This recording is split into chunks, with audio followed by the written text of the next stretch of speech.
So today we're going to be looking at the humerus. I'll be looking at it under introduction, the proximal part and the distal part. The humerus is a type of long bone that is located in the arm. And before we proceed, if this is your first time on my channel, please subscribe, like, and share. Thank you.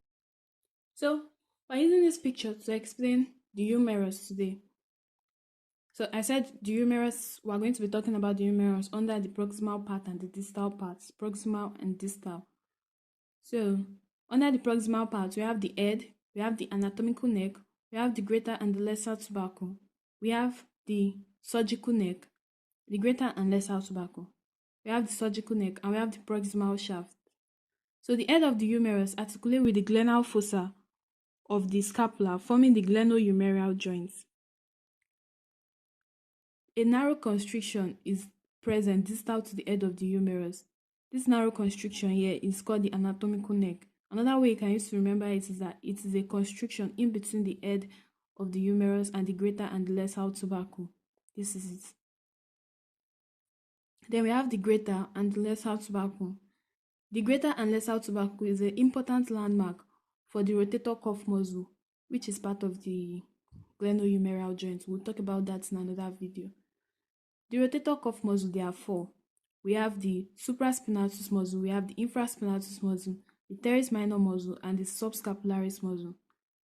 On the greater tubercle is more prominent than the lesser tubercle and is located laterally. We have on the superior and lateral surface of the greater tubercle, there's an impression. We have three impressions, one on the superior surface and two on the lateral surface. The impression on the superior surface serve as an insertion for the supraspinatus muscle.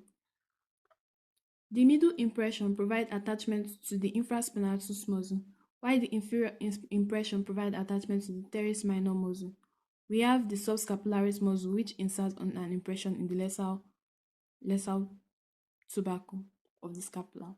So, in between the greater and lesser tubercle, we have the intratubercular sulcus. This intratubercular sulcus provides a passage for the long head of the tendon of the long head of bicep brachii, and three muscles also attaches to the floor of this intratubercular sulcus at the lateral and the medial lip. We have the pectoralis major muscle, we have the teres major muscle, and we have the latissimus dorsal muscle. Teres major muscle, please. Teres major, yes. The proximal shaft. On the lateral aspect of the shaft, we have the deltoid tuberosity, which provides insertion for the deltoid muscle. And on the medial surface, there's a rough thickening on this medial surface at the middle side, which provides insertion to coracobrachialis muscle. So, we're moving to the distal part of the humerus. In cross-section, the shaft of the humerus is triangular in shape, dividing it into anterolateral, anteromedial, and posterior surface. I will show you a picture shortly of the surfaces of the triangle, the cross section of the humerus.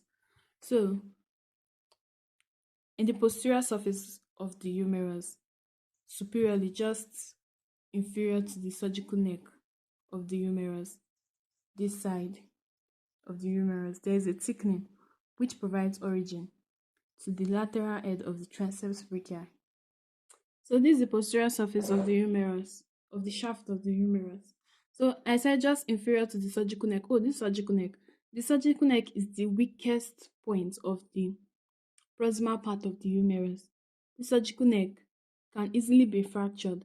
And when it's fractured, it damages the axillary nerve and the posterior circumflex humeral artery, which passes posterior to it. The axillary nerve passes posterior to the surgical neck, and the posterior circumference humeral artery passes posterior to it. So inferior to the surgical neck, at the superior part of the posterior surface of the humerus, this side, there's a roughening. You can see the roughening, which provides origin to the lateral head of the tricep brachii. At the medial part of the posterior surface, we have a shallow groove. This groove is called the radial groove. The radial groove. It provides passage for radial nerve and profunda brachial artery. The inferior aspect of the posterior surface provides origin for the medial head of tricep brachii. The inferior two-third of the shaft of the humerus on the anterior surface provides origin for the brachialis muscle, this side. So, at the distal end of the humerus, it is flattened, having two epicondyli, one condyle, and three fossas. The lateral supracondylar ridge is more prominent than the medial supracondylar ridge. The lateral supracondylar ridge provides origin for the extensor carpi radialis muscle, which is part of the muscles of the posterior compartment of the forearm, and it extends distally to form the lateral epicondyle. Lateral epicondyle has a rough impression, an overimpression, which provides origin to the common extensor tendon, which make up the muscles of the posterior compartment of the forearm. Then, the medial epicondyle is more prominent than the lateral epicondyle. The medial epicondyle serves as a landmark because it is palpable on the medial part of the arm, and the ulnar nerve passes posterior to it. It also provides origin to the common flexor tendons, which make up the anterior compartment of the muscles of the forearm. So we have the condyle. Anteriorly, you can see it, the condyle. It is divided into the capitulum and the trochleus of the humerus. The capitulum is more lateral and the trochleus is more medial. We have three fossas. We have the radial fossa, we have the coronoid fossa, and posteriorly we have the olecranial fossa. This is the deepest and the greatest of the fossa. The radial fossa is more shallow than the remaining fossas. These three fossas helps to accommodate projection of the bones in the forearm during movements of the elbow joints. That's the importance of these fossas, the three of them.